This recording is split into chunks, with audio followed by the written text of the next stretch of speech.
আসসালামু আলাইকুম। জিনিসটা চিনতে পারছেন? এটা হচ্ছে কিন্তু কোনো ফুল না, এটা হচ্ছে ফজর পাতা বলে ব্রাহ্মণবাড়িয়া ভাষায়। এটা অনেকে ধনিয়া পাতা বলে।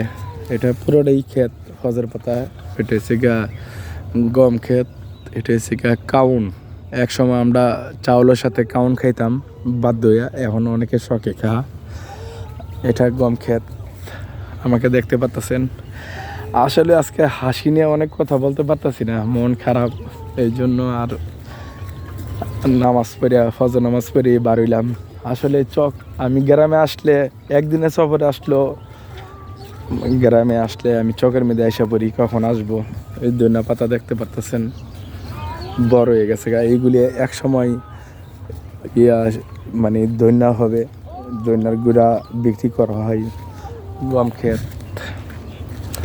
আর একটা জিনিস আপনাদের আজকে দেখাবো, এটাও অনেক বড় হয়েছে সরষা।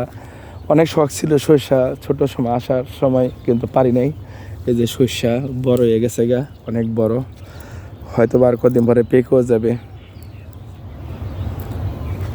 তো আশা করি যারা দেখতেছেন ইনশাল্লাহ খুশি হইবেন। গ্রামের পরিবেশ, মাত্র সূর্য তো উঠতেছে আর আমি তো আছি।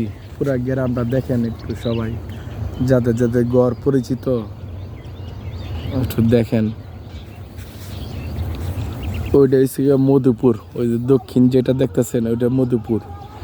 এটা হলো গিয়ে আপনার বুধবাজার জয়নগর। এটা হলো জয়কালীপুর। আর এটা হলো গিয়ে পশ্চিমপাড়া। আর এটা ইদ্রিস কাকার বাড়ি। তো আমি আছি আপনাদের সাথে, ইনশাল্লাহ দোয়া করবেন। আরও নতুন নতুন জায়গা দেখাবো। সে পর্যন্ত ভালো থাকবেন। আল্লাহ হাফেজ। আর এই যে সরষা আপনাদের জন্য নিয়ে আসবো, কিছু গমও নিয়ে আসবো। এই যে গম দেখেন কি সুন্দর, গম, কাউন, আজ সবই দেখলাম। ধনিয়া পাতা, সরিষা, এনে সরিষাগুলি কেটে ফেলছে, এটি হয়ে গেছে মনে হয়। তো ভালো থাকবেন, আরও কিছু কিছু সাবজেক্ট নিয়ে আসবেন ইনশাল্লাহ। আল্লাহ হাফেজ।